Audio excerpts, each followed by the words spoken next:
Hi, welcome to this series of videos about the safeguarding features in classroom.cloud. As you will probably know, when you first log into classroom.cloud, you're presented with this dashboard view here. And if you're looking to sort of read up on the safeguarding features, you'll notice there's some checking out guides that you can refer to complement what I'm covering in these videos. You can access those by going to the safeguarding admin guide just here, or the safeguarding user guide just here. And if you're the admin overseeing all of these things within your school or organization, then definitely recommend that you not only make yourself conversant with those guides as well as watching these videos, but to share those with your colleagues as well, as a guide and a reckoner for them to refer to as they become familiar with the various features within inside classroom.cloud as a safeguarding admin or a safeguarding user. So in this first video, I'm going to show you how you can go about setting up a safeguarding user on your instance of classroom.cloud. You'll probably be familiar already with the options down here on the left hand side. And the first thing you're really going to need to do to set up a safeguarding user is to go through to your organization section just here on the left hand side. And once you're in there, it's a case of jumping across into your all users section, and in here you can view, invite and manage all the users within your organization. So let's just jump on in there now.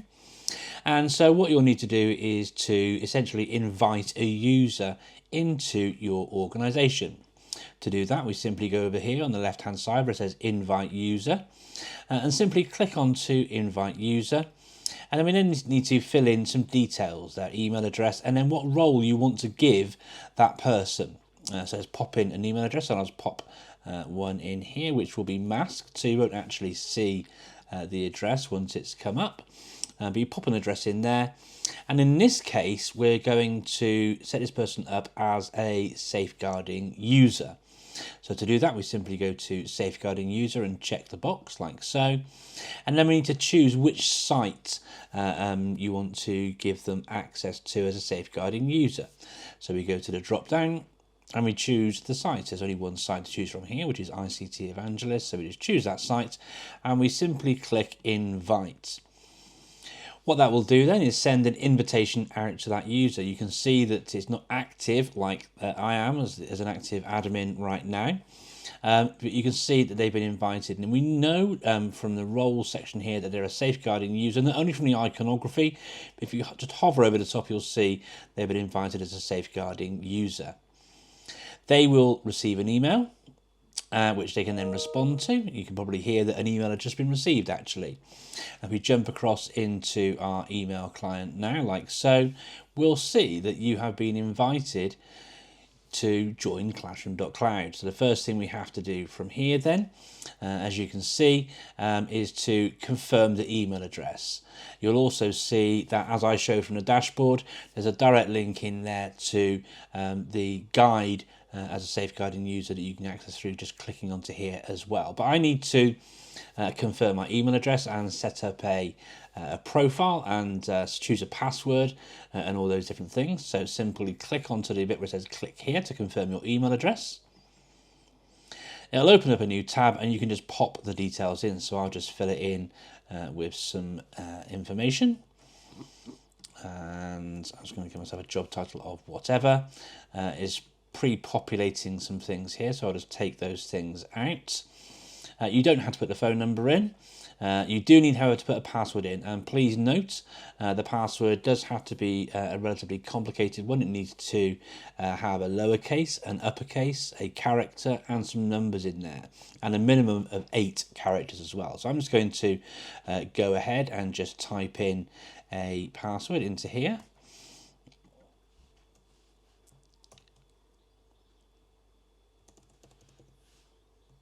Like so.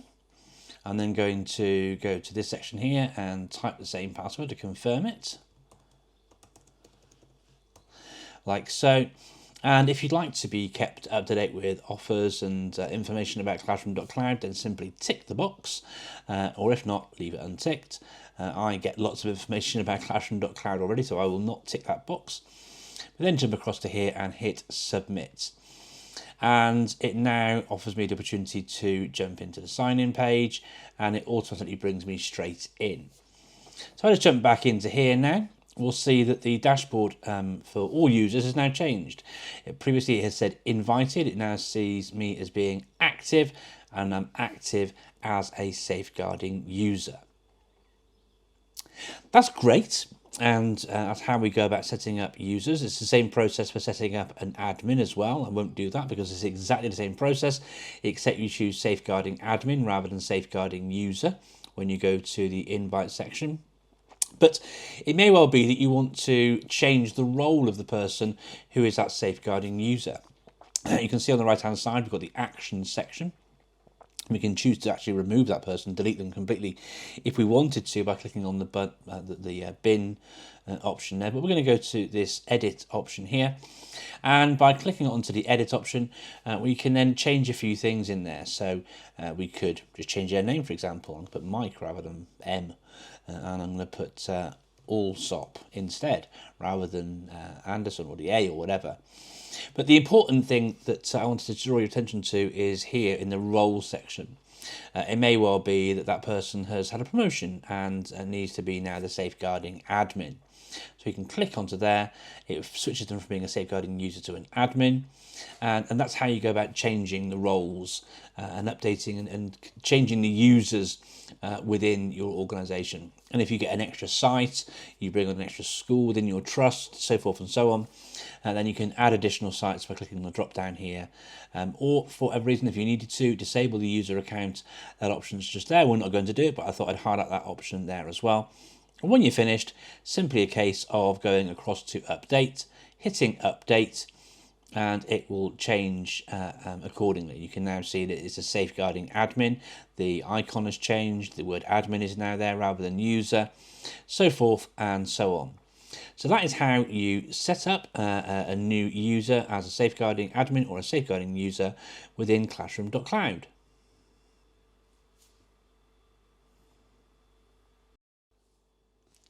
In this video, we're going to explore the safeguarding settings from within your organisation as a bit of an overview.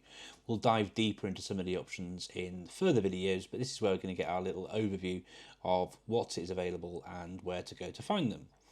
Now, you may think that all things safeguarding are in the section on the left-hand side over here called safeguarding, and to be fair, there's lots of great things to help you with safeguarding inside that section, but that's more about dealing with safeguarding than it is actually setting up things related to safeguarding. And because we're thinking about setting things up, what we need to do is jump into our organisation level just here.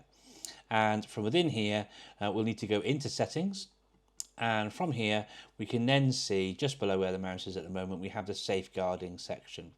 And it's within here that we configure everything to do with safeguarding, the phrase lists, keywords, so forth and so on. So to do this, we simply go into safeguarding. And then within here, you'll see we've got our wide variety of settings that we can play around with. The first one is general, and that's where you have your general safeguarding and phrase monitoring options for your organisation. I'll just dive in there for a second. And this is where we can turn things off and on, such as phrase monitoring. It can obfuscate images when reviewing keyword triggers. So that's giving the option so that particularly sensitive things might be sort of blurred out and what have you. And a lovely feature, which I personally think is really lovely, is to help us at NetSupport with classroom.cloud improve by when you actually add your own phrases, keywords and resources about safeguarding into classroom.cloud. You share those with us so that we can add those in. Staying on top of the words that young people use for the various things that they get up to and so forth and so on is a never-ending task. And so as you, a user, configure classroom.cloud for your particular setting, it's lovely that if you tick that box, if you just turn that on like so, it means that when you do make an amendment, it feeds through to us so that we can then share that learning and add it into our keywords and phrases and so forth and so on to help not just us, but all of our other schools that use classroom.cloud as well. So those are the options that are inside the general bit. The other areas in which you can configure, as you'll see if I just jump back into safeguarding, are related to your alerts, the phrase and keyword settings, the phrase and keyword list, time settings for when phrase monitoring is active. It may well be that children take their devices home, for example, and you as a school decide that you don't want those things to be tracked and monitored when students are off site. It's set so that you I'll have to jump in a second, you'll see now. It's set right now as being a full day every single day.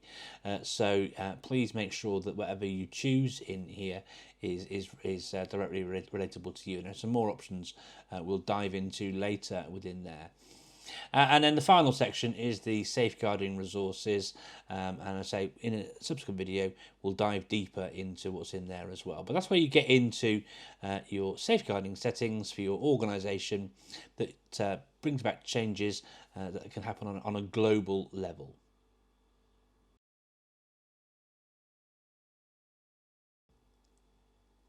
In this video, we're going to have a look at safeguarding alerts. We recognise, as I'm sure you do, that colleagues don't just sit on classroom.cloud waiting for something to happen, for something to occur, for a child to trigger an issue. So with that in mind, you'll want to set up your safeguarding alerts so your various admins and safeguarding users know when there's an issue to actually explore. So we can set that up in our configuration here. We're inside our organisation, so organisation level, settings, inside safeguarding, where we can see all of our safeguarding settings. And safeguarding alerts is in this section just here. And to set up, configure those email alerts when something happens, we simply go into here. And as you can see, there aren't any alerts set up at the moment, but to add an alert, we simply go to add alert, and then we just fill in the various options we want to sort of trigger the alert. So the first thing you want to do is choose a site. Well, we've only got one site, so we'll just choose that. There it is. Then we'll select the person who is responsible for it. Now, it may well be you've got a variety of different safeguarding users. One could be related to drug misuse, one might be related to child abuse or sexual exploitation or whatever. Okay, so you can really drill down into making sure that the right people get the alerts related to the things that fall within their remit. For these example videos, we've only got the 2 users, which are actually just me anyway. So I'll just choose one of those. So Mike Allsop is the safeguarding user. And then we choose what priorities. So it could be an urgent or a high or a medium. So you choose, or it could be all 3 or any combination thereof. You choose which ones you want to be the trigger. So let's just say it's only the urgent or high priority ones that this person would receive an email alert on. We hit apply, and then we choose the categories that are related to that particular person. So again, only one person, so they probably want all of these in there as well. But again, based upon the numbers of staff that you have covering as safeguarding users, you can really, like I say, be bespoke about which sorts of alerts they actually get. And if you wanted to select all, there is a select all button at the top, which you can just choose to actually deselect all or select all if you want to. Choose apply when you're there, and then we hit add, and that will add that as an alert in this view here. And as you sort of bring up and create more alerts, should you want to filter those for any reason, then there's a filtering option just here through the search button. And you can filter in a variety of ways. You can also sort. So let's say, for example, you wanted to see all the users grouped together. You can actually just click onto users, and it would sort the user list and then group those users together. You'll also notice over here on the right hand side we've got an actions option just here, and if we click on there we can actually use this section now to sort of manage the columns that are within inside your safeguarding alerts. You can also add new columns as well if you want to. You can reset things back to where they were previously. You can lock, unlock, so forth and so on. Well worth having a little play around with, certainly as you start to develop things within your organisation. But for now, that's how we set up a safeguarding alert. I'll hit save on there, nothing's actually changed. And that's how you set up safeguarding alerts in classroom.cloud.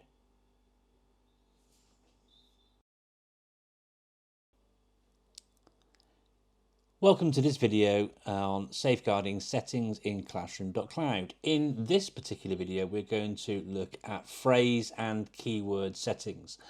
Now, this is where we configure all things to do with phrases and keywords. It's not actually to do with the phrases themselves, but about where they are checked and monitored and all these different things. So to have a little play around with those settings and look at what we want to try and do with that, we simply need to go into phrase and keyword settings. To do that, we click on this section just here. And immediately you'll notice there are three sort of tabbed headings here. The first one covers general settings, and then we have settings related to apps that are monitored or not based upon your choices, and websites and how they're interacted with as well. Let's start the ball rolling by jumping into the general section just here. So we click on the general, and as we look through, there's a variety of options that relate to the settings that we can configure for our particular organisation. The first thing is to look at the detection sensitivity. And so if we make it move along like so, we can see that we have a high detection sensitivity.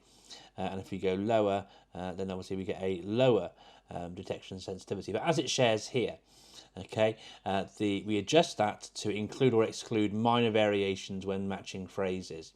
So it's a fine art, and you'll get to sort of get a feel as children start using devices across your setting whilst being monitored by classroom.cloud. But one of the downsides to having a lower sensitivity is that it can increase the likelihood of false positives being triggered. So maybe to start off with, have it somewhere around a sort of halfway mark around about here, and configure and play around with that as you sort of start to get to grips with classroom.cloud in your particular setting. Another great option in here as well, you'll know your students far better than we do, but you'll know what sort of other languages are being used within your setting, particularly by those learners who have English as an additional language. So if you've got some Polish students or Lithuanian or whatever language is being used, you can add in additional language packs into Classroom Cloud to assist with its monitoring. To do that, we simply go to the drop down here and we find the language. So let's say it is Lithuanian, and we want Romanian and Spanish and Welsh, because we're a Welsh school, for example. Choose those options, hit apply, and those extra variants are then added in to the tracking within your particular setting. You can also look at sources. So where are these things being sort of tracked? So it could be anything that's copied, it could be anything within Microsoft Teams, anything that's typed, or on web page titles. Okay, so you can choose what you want to actually be sort of recognised as a source within the tracking that happens within inside classroom.cloud. It may well be that you feel that copied isn't an option for you, so you can simply click onto that and remove that, or equally have it back on, entirely up to you. Again, as you familiarise yourself and become accustomed to using classroom.cloud in your organisation, so you'll get a feel for the sorts of things you want to be working. And what's nice about classroom.cloud is that you can configure it to work best with your particular setting. It's nice to know you've got the features if you want them, but if you don't want them, you can easily turn them off. Now, the bottom section here relates to what happens when a particularly high priority incident happens. Low risk incidents don't have this happen. It'll just tell you that the thing has happened. But if there's a high priority trigger, an urgent trigger, then what classroom.cloud will do, and we'll explore that in more detail in a later video.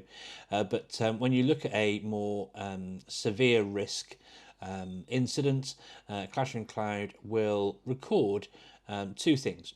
Firstly, it will record a snapshot of the thing actually happening, but then additionally to that, it will also record a video of what has happened. And so that's what this slider here relates to. and you can see it in the informational button just underneath. As it says, screen activity recorded 15 seconds before the phrase is triggered to 15 seconds after, so you can get a really good contextual feel for what has been happening. As it tells you, total length may be longer than 30 seconds if multiple phrases are triggered. Sometimes that can happen with a chat. A student might say a lot of things in one particular instance of typing. Again, be mindful of how long you want to have before, and I say whatever you choose to be on your slider, it will be 10 seconds before, 10 seconds after, it will be 20 seconds before, 20 seconds after, so forth and so on. So you have a think about what would be right and relevant for your particular setting, and then make that change and option choice as you see fit there. So those are just the general settings. Okay, now going to jump into settings for apps and websites. And actually, whilst apps and websites are obviously different things, the way in which we engage within the settings here are actually pretty similar. So if we jump into apps, we'll see a bunch have already been populated for tools that your children might regularly use within your setting. So from tools like Microsoft Word, PowerPoint, Excel, so forth and so on. Okay, they're all there. Now you can see there's an option to actually add some more things in there. So let's say, for example, you wanted to add, let's say, Illustrator. You could just go into add application, put in illustrator.exe. The friendly name would be Illustrator, and you can choose whether or not it's monitored or not monitored. Okay, so I'm going to go for monitored, and then you can choose the risk. Well, so in here, this sort of changes whether or not it's a high risk or a particularly low risk activity or location. Okay, so I'm going to make it low risk. There isn't much as particularly going to happen inside Illustrator. But as you can see, we've automatically configured things like Teams, where lots of chat might happen, and children might sort of say things to each other that aren't particularly useful or helpful, so forth and so on. So we can choose tools that are particularly maybe high risk, like so. Within here, each of these different tools can be either deleted or configured again. So go into Word, and we can see the options are there. And we can make it high risk, for example, or we can hit it as unmonitored, and so forth and so on. When you're done, simply hit update and it'll update it. We can filter things out. We can choose options and then go to change the status, which gives the option to be monitored or not monitored. Again, just another way of doing a similar thing that we might do inside our edit options just over here. And we can also, when we've got a longer list, perhaps search under one of the headings that are there as well. So I said that the apps option here was quite similar to websites, and as we'll jump in, you'll see it really is. We can filter like before, we can change status like before, we can add websites like before, and we're populated with a bunch of sites and tools that may cause relevance or concern, or might be related to what your children might be using, so forth and so on.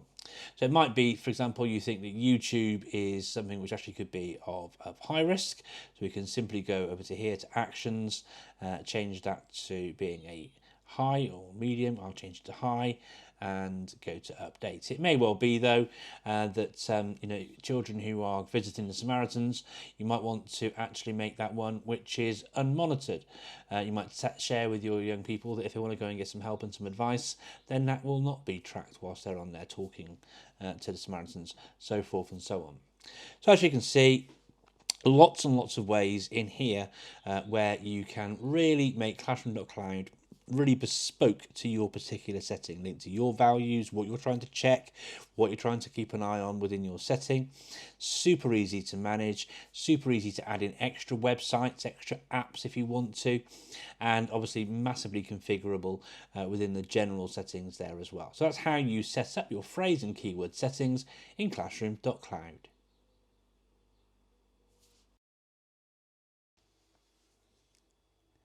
So hi, welcome back, and in this video we'll be looking at how you can modify and amend some of the phrases and keywords that are held as part of the safeguarding section here in classroom.cloud. So as before, we'll simply go from the dashboard here into our organization. Remember, anything to do with the settings around safeguarding aren't in safeguarding, they're in the organization and in your settings area just here. So we'll click onto settings, and then we're searching for safeguarding, and there's safeguarding there.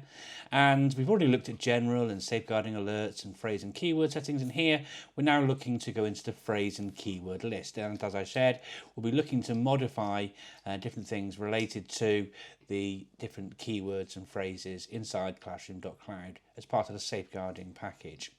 So we dive on into here, and straight away you'll see the list of phrases and keywords, and there are literally thousands and thousands of them. Now you can, if you want to, filter those by going into the filter here, and we can do that by language. We can change the priorities, we can do it for categories. So let's say we only wanted to see drug related words which were of a particularly high priority, so really urgent. So take these like so, apply that. Okay, there's nothing to show there, that's absolutely fine. Let's just add in some bullying and adult and cybersecurity and eating disorders as well, and then we've got a few there. Brilliant. So let's say I wanted to change something related to some of these words in here. All I simply need to do is to move over to the little edit icon you can see on the right hand side like so. To change any of the settings, we simply choose the amendment option, and then the phrase comes up. It has a suggestion there. It's got the categories already there, and we can now change the priority from urgent to medium to low to off to whatever it is that we want there, like so. Once you've made any changes you want, simply hit the option update, and that will update that option like so. To clear any filters you've had previously, we simply go to clear all filters, and the full list then comes back in, so forth and so on. We also have some other options inside here. So for example, we can actually just quickly amend these. So let's say I want to change this one to high. I can simply do that very, very quickly if I want to do that on a more sort of quick way of doing these things. And as before, we can sort of choose to have these things sorted in a different way by clicking on these, just as we saw previously in the other views from the phrase and keyword settings, so forth and so on. So that's how we, in our phrase and keyword list, can amend things and change things as I've demonstrated there. Thank you.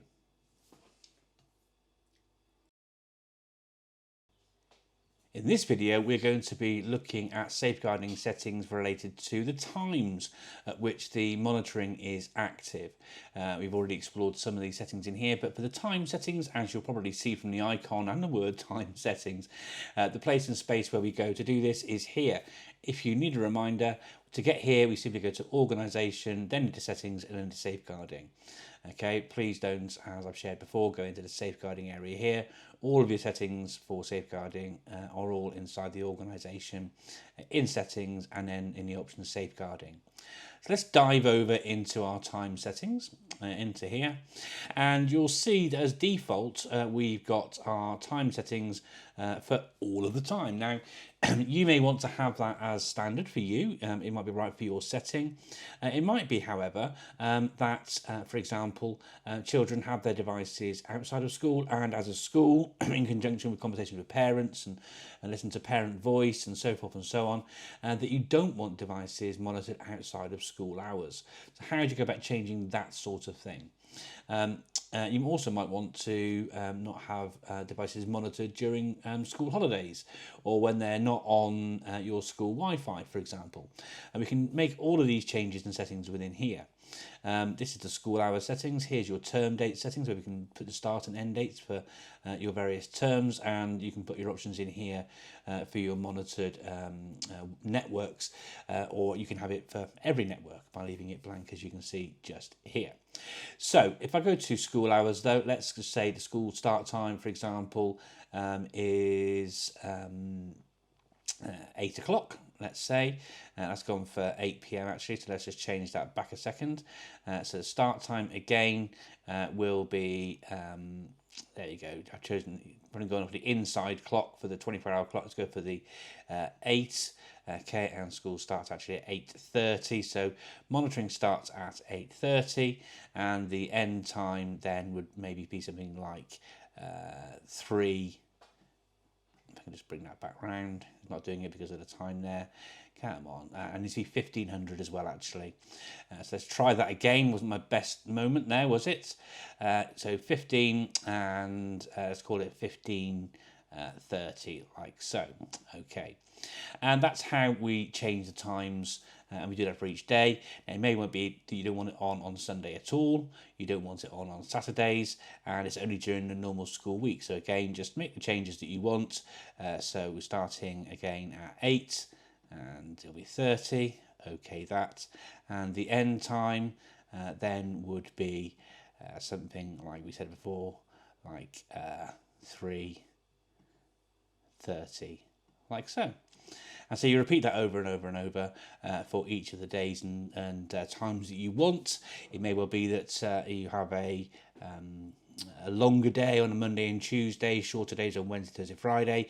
Whatever's right and sort of fit for your particular setting. And when you're done, simply hit the update option, and that will put all of those into place and space there as you want them.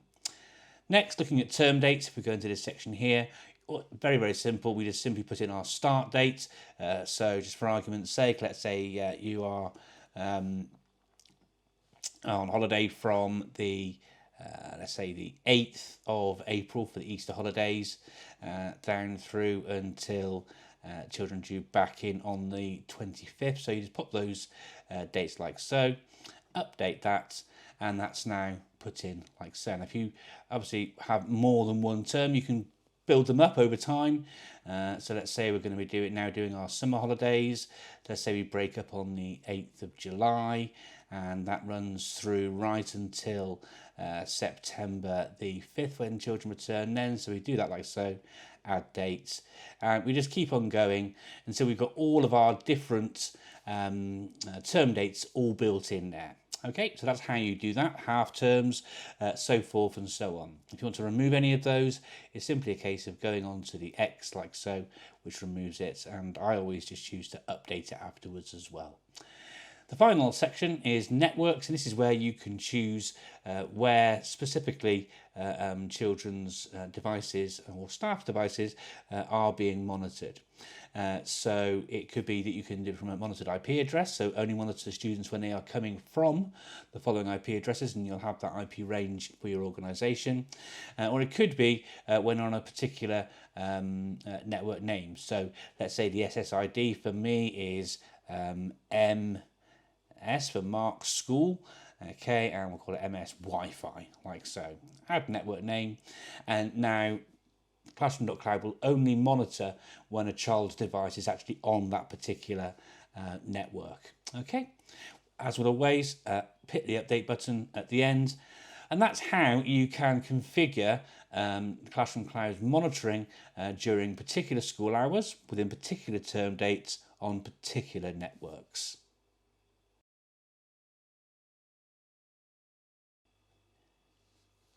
In this video, we're going to look at how you can configure the safeguarding resources within classroom.cloud.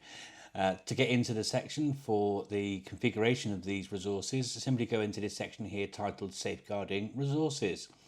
Once you're in there, you'll notice, as you'll have seen in some of the other videos and probably from your exploration, sort of digging around the various settings in classroom.cloud, you'll notice this tabbed kind of setup across the top here. But you'll notice that resources is currently greyed out. Now that's greyed out because a region hasn't been selected. So how do we get into there? How do we get all that working? Well, the first thing we want to do is to make sure we're going to be showing the safeguarding resources, and then we can click on this drop down to see the different regions. Now the different regions have different relatable resources. So for example, if we're in Australia, the resources there would be different to what you might find in the United Kingdom, for example. You can scroll through the list to find the country that you want, or alternatively you can just click at the top and start to type the name of the country or the region you want to link through to. So we're going to choose United Kingdom.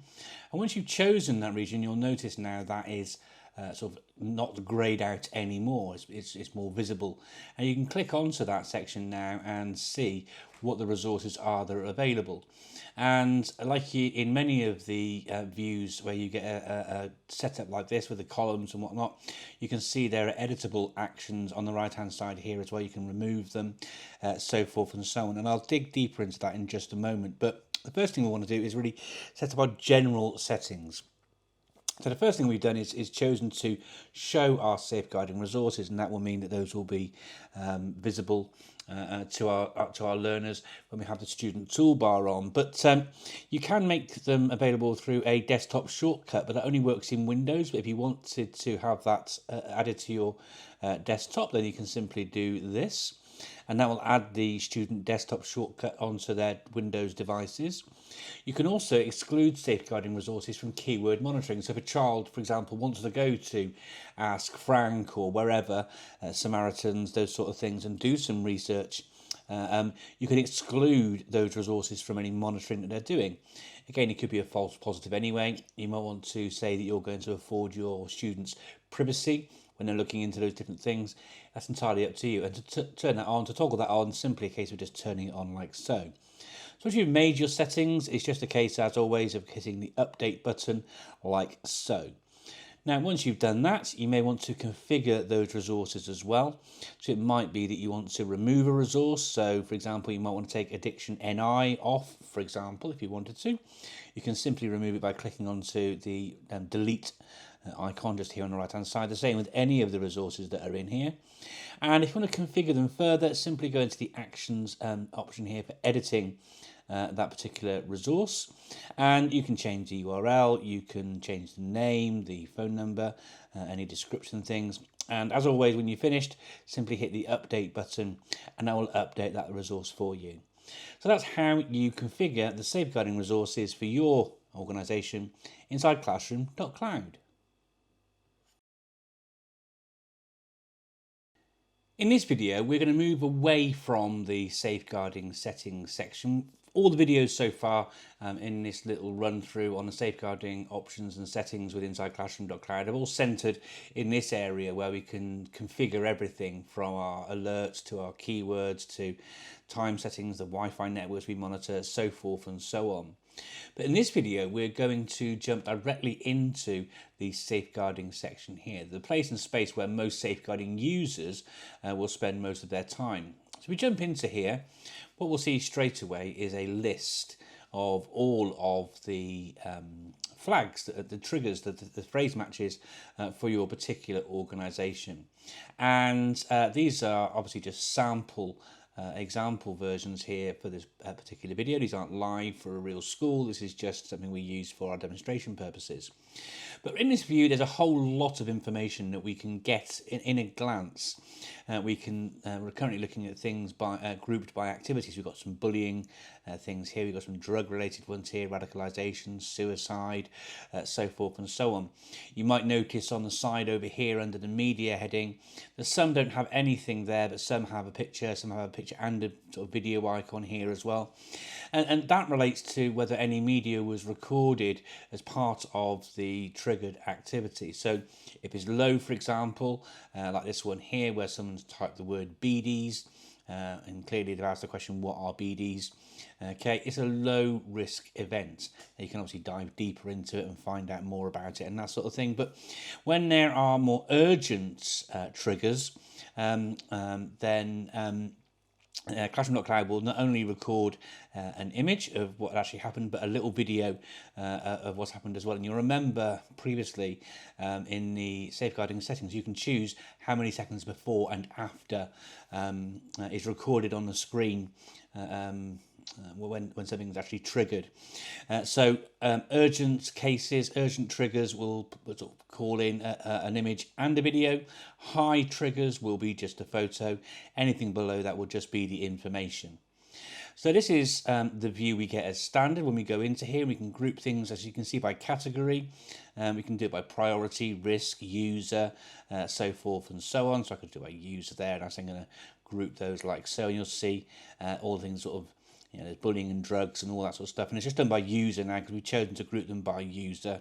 You can have categorization off, however you want it to be viewed is entirely up to you, and you can choose whether or not to include false alarms or not as well. You can also filter your results as well on a variety of levels, so it could be their status, their category, their source, what the priority is, the risk, which site it was, what dates or times.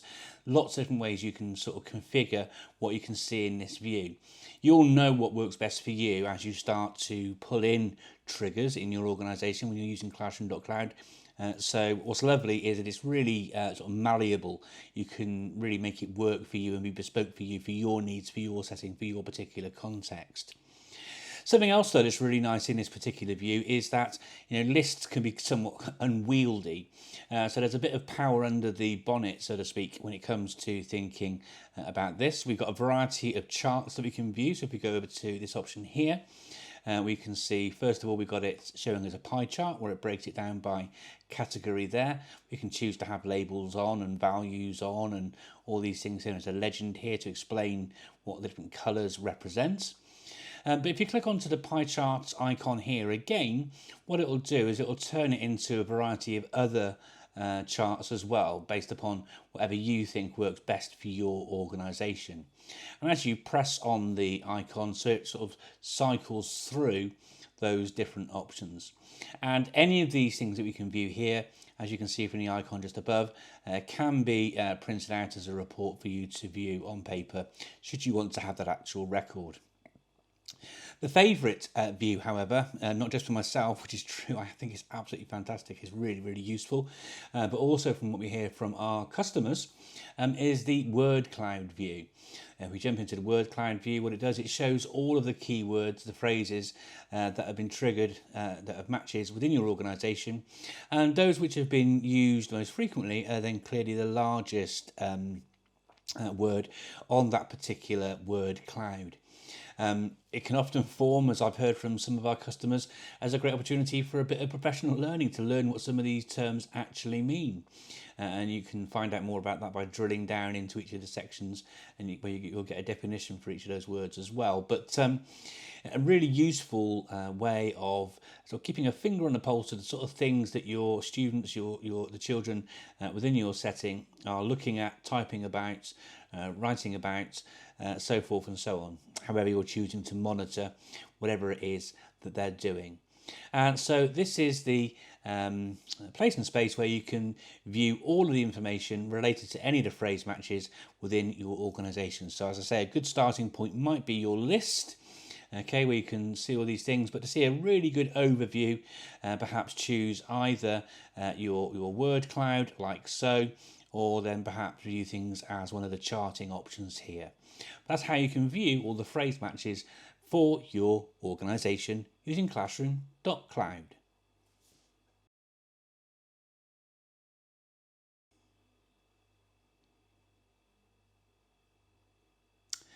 So in the last video, you saw how we can view phrase matches for your organisation in a variety of ways, one of which was in the list view like this. Another way was to view things as a word cloud.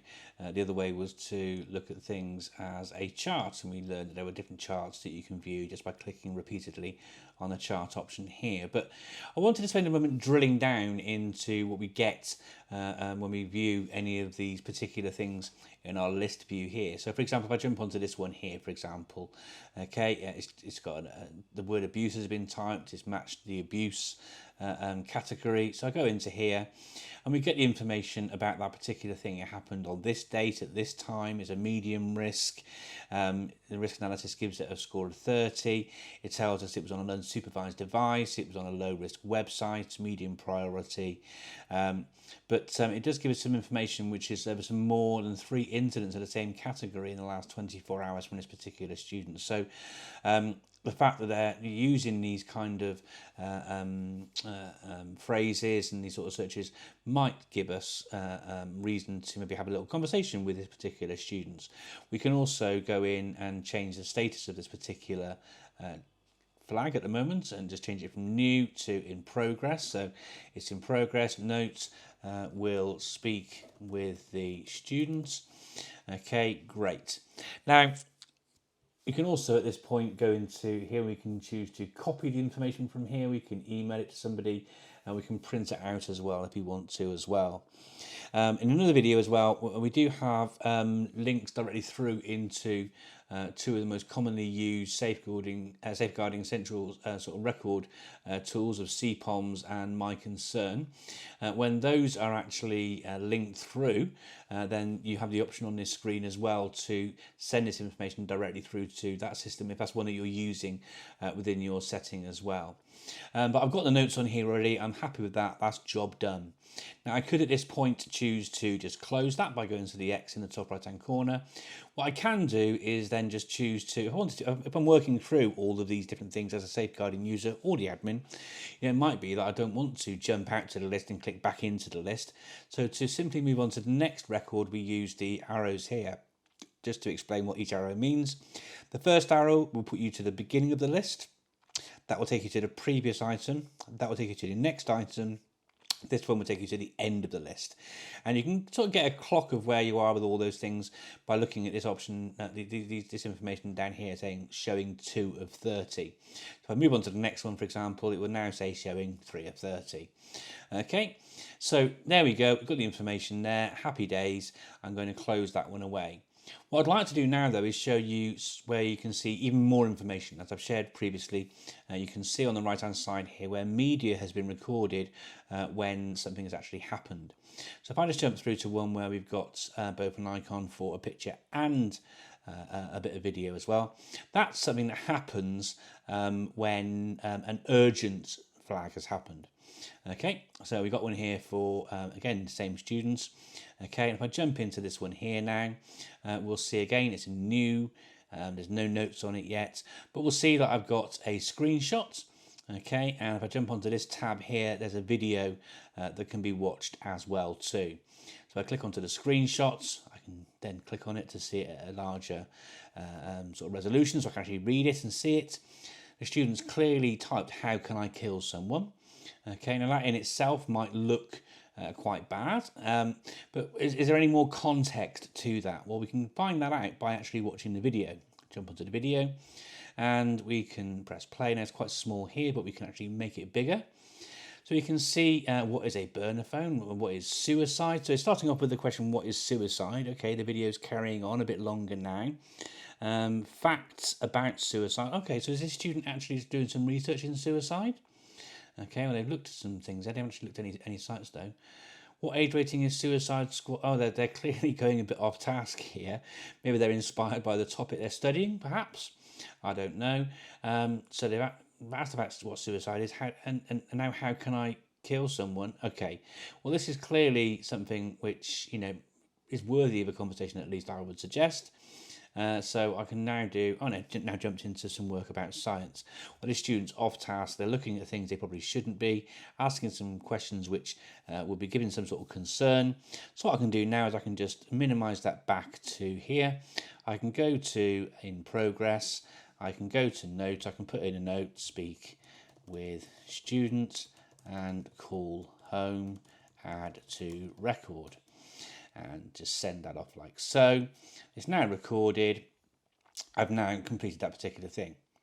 Remember, as I said before, you can, when the things are linked through, send these things across into CPOMs or My Concern if you want to add them into your central record. But you can actually have these things flagged in here as well. So you'll see now this one is now in progress. These two are in progress, so forth and so on. You can see now who's updating them and when and so forth and so on as well. So lots of information within this screen, and that's how we can dive in. We can actually see the records, we can see what's in there, we can see the evidence, so forth and so on. And the filter tools, say we've got this Nick student here quite a lot, but want to see all the Nick Umansky ones, for example, I can go into here and do a search and type for the user, so Nick Umansky, and as I'm typing these things in, you can see it's filtering everything away, and clearly this Nick student is someone who does need a bit of a word with, is clearly doing a few inappropriate things, might lead to a bigger question. Might be worthwhile speaking to your colleagues about this student. But what you've got is a really great record of their activities online, which can reinforce any sort of support packages you might want to be giving that young person related to whatever it is they're doing within your setting. Again, this is all exemplar stuff. You know your job as a safeguarding user or admin within your school. That's not my place to tell you, but the tools here can really massively help and support you with what it is that you're doing. If you want to clear away that particular filter with the search there, simply click onto the X just here, and that will bring everything back to where you were previously. That's how you can drill down further into each of the different records which are in your safeguarding, triggers, records, so forth and so on, here within classroom.cloud.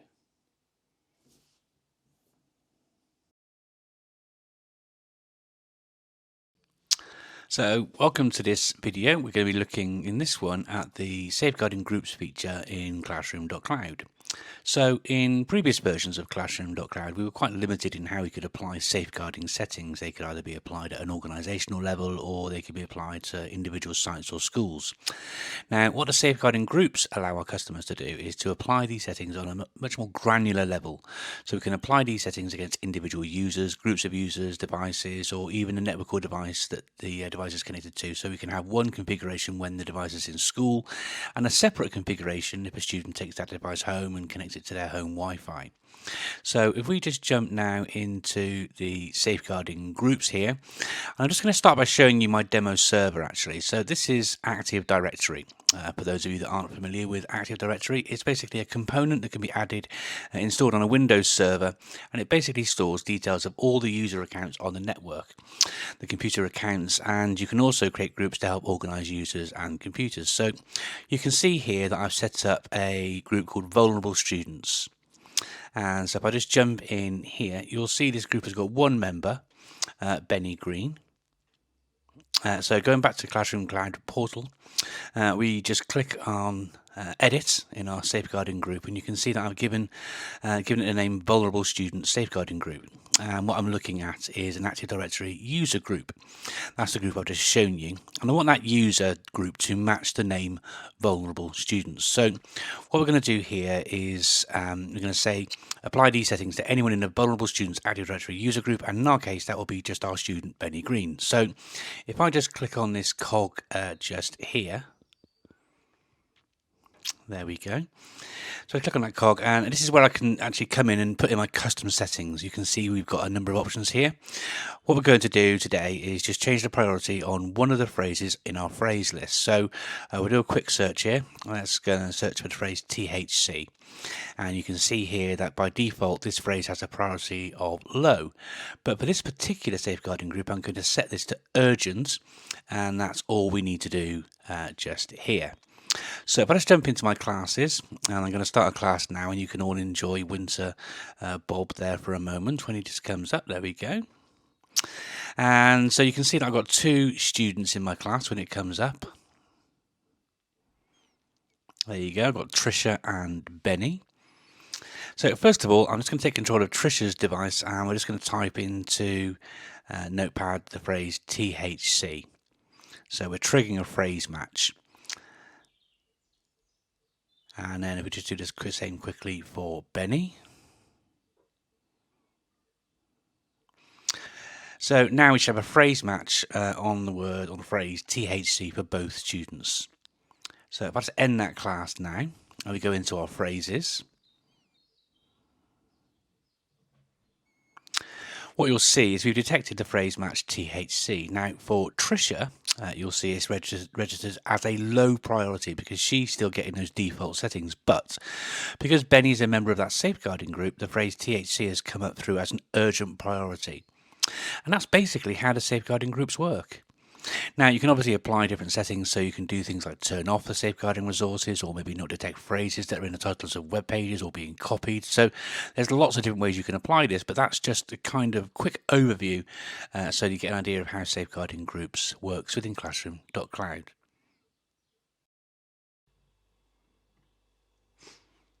So hi, welcome to this next video, and in this video we're going to be exploring some of the more advanced features in safeguarding groups. Now if you've watched the previous video you might have had some questions about what else you can do. Well, in this one we're going to explore things in a bit more depth, and if you haven't watched that previous video please do so before you continue watching this one. So look, let's just jump straight into safeguarding groups here, and you'll see we've got that group we set up in the previous video, the vulnerable students group. So I'm just going to click on the edit option here, and if you remember what we did, we set up a safeguarding group applying some stricter safeguarding settings for any of our students who are in the AD user group vulnerable students. Now let's imagine a scenario that might occur in a school. Let's say we've got a common room and there are some machines in there.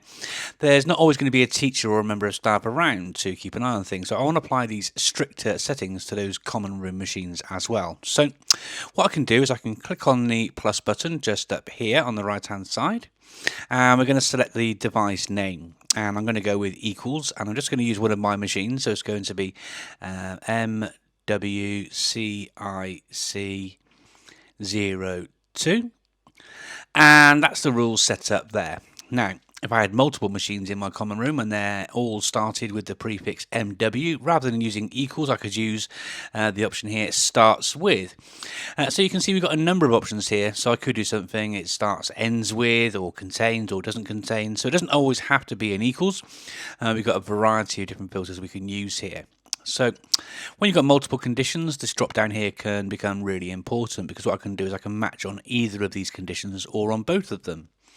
So if I selected match all of the following conditions, what would happen in this scenario for the settings to be applied? A student in this vulnerable students group would have to log on to this specific machine. So it's kind of limiting where those options are going to be applied. However, if I pick match any of these following conditions, if a student in the vulnerable students group logs on to any of these machines, the setting is going to be applied, and that's what I want to do today. So if I just go over to here and click on save, yeah, there's that machine there. Just go over here and click on to save and apply, and we'll jump onto our machine here. This is a machine with my demo user Trisha Yates. If you remember, Benny Green was in the vulnerable students group, but Trisha wasn't. So Trisha previously wasn't having the stricter settings being applied, but if I type in the same word as we used previously, that was the THC. What we should see happen when we jump into our phrase matches is this should trigger as an urgent phrase, because the settings being applied are being applied to this specific machine. So we jump in here and we'll just go into our safeguarding, and we'll see this is the one we've just generated, and this is generated as urgent as we expected there. So if I just go back to our safeguarding groups, what I'm going to do is I'm just going to remove this additional condition here and just save that. Let's remove that and then just hit save. Now you can have multiple safeguarding groups, so it's not just the one, you can add in additional ones. So if we just click to add one, there we go. And again, typical scenario in a school, I've got a group here with all my students in, so let me jump onto my server. So I created another group for all my students, and if you jump in here, you'll see I've now got both Benny and Trisha as members of this group. So I'm going to create a new safeguarding group for all students. And again, I want to use the Active Directory user group membership. So we're going to go with equals, and the name of my group is all students. So just type in all students. So if we save that and apply that, now you'll see I've got two safeguarding groups here. Now, where you've got more than one safeguarding group, basically the settings will be applied on the first match in the list, and this works similar to DNA with a profile. So if you're familiar with that, DNA will apply the first profile settings that match the user or the computer and ignore any ones that are lower down. So in this case, I've actually broken the vulnerable students group because Benny is in both all students and the vulnerable students, so it's going to apply whatever I set here. It's never going to get to hit this vulnerable students group. So what I want to do is I actually want to drag that group up there. Just click on it and drag it like so, and it will now process the groups in this particular order. So it will look first of all and say, is the student a member of this vulnerable students group? If they're not, it will process the next rule and say, are they a member of the all students group? And then if they don't match either of those criteria, it will default and it will apply whatever settings I've applied against my site or my school here. So if we apply this now, just going over to apply on the right hand side,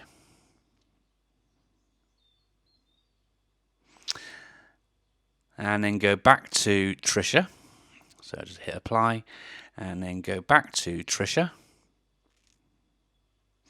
What we should find is, because I haven't made any customizations to that particular safeguarding group, if we do a match on THC again, this should now come through as a low priority phrase because we've removed the computer condition from the vulnerable students group and we haven't changed the priority of the word in the all students group. So if you go back into safeguarding, you'll see Tricia has triggered THC. But this time it's come through as being a low priority. So jump in here and there she is, Tricia, and it's now a low priority. So yeah, drag and drop, and we can use that to move things around and set things in the right order. Hopefully you found that deeper dive into the advanced settings in safeguarding groups in classroom.cloud useful and helpful for your management of classroom.cloud in your setting.